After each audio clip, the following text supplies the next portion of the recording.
تو یہ تڑپ پیدا ہوتی ہے. اور سن لو اور یاد رکھنا, حضور علیہ السلام فرماتے ہیں تم میں سے جس کا رب سے ملنے کو جی چاہتا ہے نا, اللہ بھی اس کی ملاقات کو پسند فرماتا ہے. اور جس کا تم میں سے خدا نہ خواستہ اس کی ملاقات کو جی نہیں چاہتا, اللہ بھی اس کی ملاقات کو پسند نہیں کرتا. بھائی اللہ رسول کا پیار, وہ طلب, وہ کیف, وہ سوز. مجھ سے ایک دوست نے پوچھا, کہنے لگے یہ جو آپ صوفیاء کے بارے میں بیان کر دیتے ہیں کہ وہ ساری رات ہی نماز پڑھتے تھے, میں نے کہا ہم نہیں بیان کرتے, قرآن مجید بیان کرتا ہے. والذین یبیتون لربہم سجدا وقیاما, ساری رات نماز. تو وہ کہنے لگے ہماری کیفیات وہ کیوں نہیں؟ مطلب بہت سارے لوگوں کے لیے مشکل ہو جاتا ہے ضروری نماز کو بھی مکمل کرنا, معاذ اللہ. تو ساری رات ہی نماز, آپ کی توجہ ہے میری بات پر؟ یہ ایک سوال ہوتا ہے کہ ساری رات, تو میں نے ان سے کہا کہ ہو جاتی ہے ساری رات میں, شرط یہ ہے کہ والذین آمنوا اشد حبا للہ, انسان کو نا اپنے رب سے پیار ہو جائے, محبت ہو جائے, تو پھر اس کے لیے ساری رات نفل پڑھنا مشکل ہے. یہاں سے ایک صاحب گئے نا عمرہ کرنے کے لیے, تو ظاہر ہے سفر بھی تھا اور پھر عمرے کی تھکان بھی تھی. تو وہاں سے ان کو ایک ان کا وہ دوست مل گیا جو تھا تو ان کا بڑا قریبی پرانا گہرا دوست, لیکن پچھلے کئی سالوں سے عرب شریف میں مقیم تھا. دونوں کی دیر کے بعد ملاقات ہوئی. اب وہ بھی ڈیوٹی کر کے آیا ہے, تھکا ہوا ہے, اور اس نے بھی سفر کیا ہے, عمرہ شریف کی حاضری دی ہے, یہ بھی تھکے ہوئے. لیکن دونوں دوست بیٹھ گئے, باتیں شروع ہو گئی. ہوش ہی اس وقت آئی, سمجھتا بھائی جب اذان ہو گئی, او خو اتنا ٹائم ہو گیا. تو ان سے پوچھا جائے گا جناب یہ ساری رات کیسے گزر گئی؟ تو کہتے ہیں یار محبت کی باتیں ہو رہی تھی, پتہ ہی نہیں چلا. پیار کی بات ہو رہی تھی, پتہ کوئی خبر ہی نہیں, پتہ ہی نہیں چلا کس وقت رات ساری گزر گئی. شب جائے کہ من بودم, سمجھ نہیں آئی رات کب گزر گئی. تو میں نے کہا اللہ کے بندے, رب اور رسول سے ہونا پیار, پھر کوئی نہیں سمجھ آتی کہ لوگ نماز کی نیت باندھتے ہیں اور کس وقت ان کی فجر ہو جاتی ہے.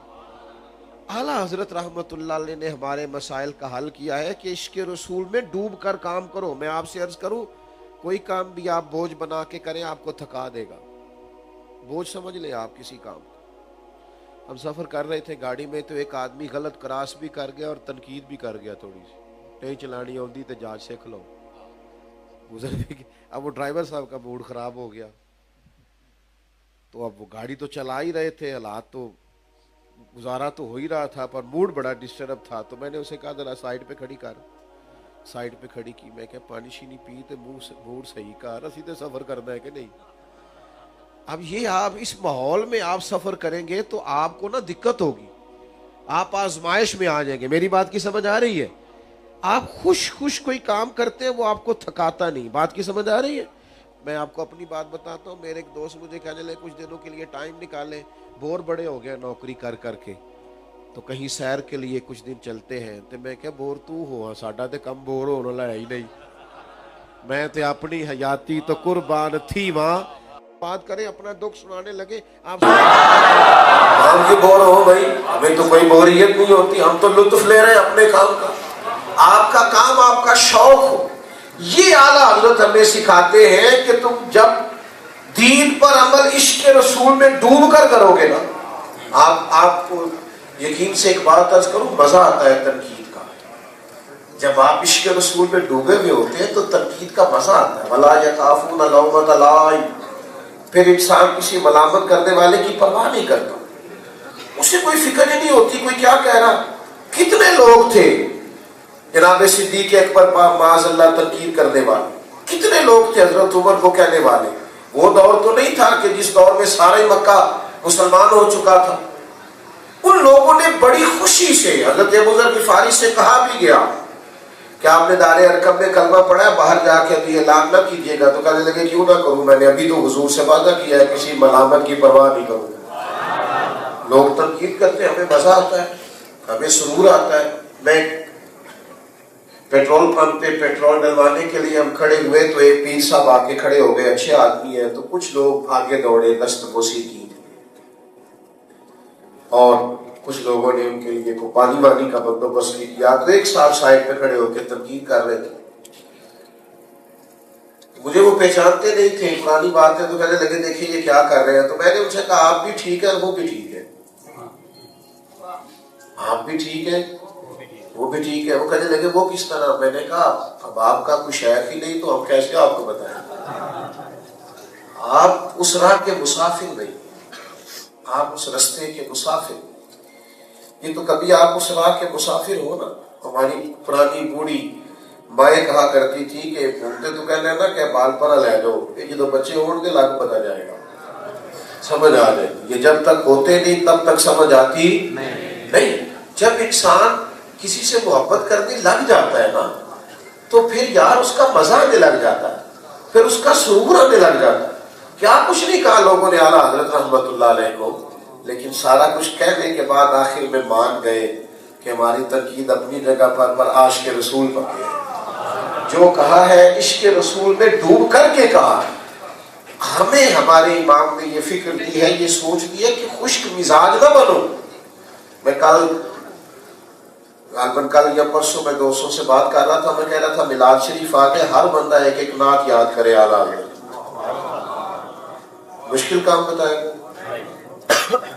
ایک ایک نعت یاد کر. نعت کا تعلق سر سے نہیں ہوگا، عشق سے ہوگا. آپ نعت گنگنائیں سارا دن حضور کی نعت. آپ جو کہیں گے وہ دل پر بھی اثر کرے گا، ہماری باتیں ہم پر بھی اثر کرتی ہیں. یہ اثر کرتی ہیں، یہ کر کے دیکھ لو. آپ کو رونے بات کریں، اپنا دکھ سنانے لگے، آپ سنانے سے پہلے خود رو پڑیں گے. آپ کوئی لطیفہ سنائیں، مسکرانے والی بات کرنے لگے، آپ بات کرنے سے پہلے خود ہنسیں گے. بہت سارے لوگوں سے بات ہوتی نہیں، اتنا ہنستے ہیں، لوٹ پوٹ ہو جاتے. آپ جب سارا دن حضور علیہ الصلوۃ والسلام کی تعریف سنیں گے، تعریف کریں گے، آپ یقین کریں آپ کا دل اس بات کی گواہی دینے لگ جائے. اعلیٰ حضرت کی خدمت میں ایک بہت بڑے محدث آیا کرتے تھے، بہت بڑے شیخ تھے. علم سے، کلام سے، حدیث سے، اصول سے، تفسیر سے بڑا گہرا رشتہ تھا. عمر میں بھی کچھ بڑے تھے اور ان کے سینکڑوں شاگرد بھی تھے اور ڈھیر سارے لوگ ان کے نام لیوا تھے. تو اعلیٰ حضرت کی خدمت میں بڑی باقاعدگی سے حاضر ہوتے. یہ کہیں سے انسان کو ذائقہ ملے تو بندہ وہ دروازہ نہیں چھوڑتا، محبت کا ذائقہ ملے تو وقت نکال کر حاضر ہوتے، ٹائم نکال کر. تو سوال کرنے والوں نے سوال کیا کہ حضرت سمجھ نہیں آتی، آپ تو خود بہت بڑے ہیں، آپ کا علمی قد کاٹ ہے اور آپ کا حلقہ احباب ہے اور آپ سے انسلاک رکھنے والے لوگوں کی بہت بڑی تعداد ہے. آپ کا وہاں جانا اور پھر بڑے احترام سے جانا اور پھر اس طرح جا کے بیٹھنا جیسے کوئی شاگرد بیٹھتا ہے، یہ بات سمجھ میں نہیں آتی. مرید آپ فلاں جگہ ہے، خلافت آپ کو اس جگہ سے ہے، شاگرد آپ فلاں جگہ پہ، عمر میں بھی آپ بڑے ہیں، ذرا زیادہ غور کرنا بات پر. تو بزرگ رو پڑے، فرمانے لگے تم نے بالکل ٹھیک کہا، میں نے طریقت سیکھی ہے، مجھے اجازت ملی ہے، میں نے کہیں بیٹھ کر زانوِ تلمس طے کیے ہیں اور مجھے اجازت حدیث ملی ہے اور مجھے اسباق پڑھانے کے لیے اجازت دی گئی ہے. یہ ساری چیزیں مجھے مختلف جگہوں سے ملی ہیں اور میں سب کا احسان مند ہوں اور احسان مند رہوں گا. لیکن پتہ اس شخص کے پاس کیوں بیٹھتا ہوں؟ اس کے پاس بیٹھتا ہوں تو مجھے عشق رسول کا ذائقہ نصیب ہوتا. حضور کی محبت میں تڑپنا مجھے انہوں نے سکھایا. نبی کریم علیہ السلام کا پیار، شوق زیارت، شوق